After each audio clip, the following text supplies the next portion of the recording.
Tobit 9. Unya gitawag ni Tobias si Rafael og giingnan. Azarias, pagdala og 4 ka sulugoon uban kanimo og 2 ka kamelyo og adto sa balay ni Gabael sa lungsod sa Rages.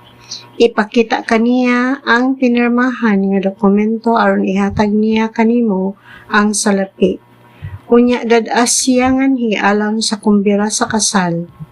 Nahibalo ikaw nga ang akong amahan nag-ihap sa mga adlaw hangtod mahiuli ako o mag-uul gayud siya kaayo kon malangan ako bisan og usa ka adlaw.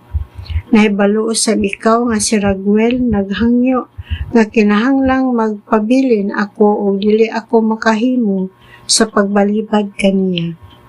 Usa si Rafael ug ang 4 ka sulugoon nangadto sa Rages didto sa Media ug didto sila midayon sa balay ni Gabael.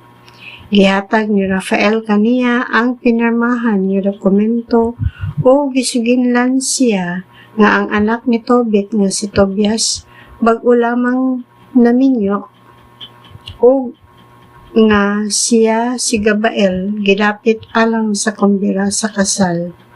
Gihat dayon ni Gabael ang mga puntil sa salapi nga sinilyuhan pa o gikarga kini sa mga kamilyo. Sayo kaayo sa pagkasunod buntag nang lakaw sila paingon sa kumbira sa kasal. Sa paghiabot ni Rafael o ni Gabael sa balay ni Raguel, nabta nila si Tobias nga naniodto. Mitindog dayon si Tobias o gihimamat si Gabael. Mibalos si Gabael sa paghimamat nga may mga luha sa iyang mga mata o midugang sa pag-ingon. Sama gayud ikaw sa imong maligdong o manggihatagong amahan. Ang Ginoo sa langit manalangin kanimo o sa imong asawa, sa imong ugangan o sa imong amahan.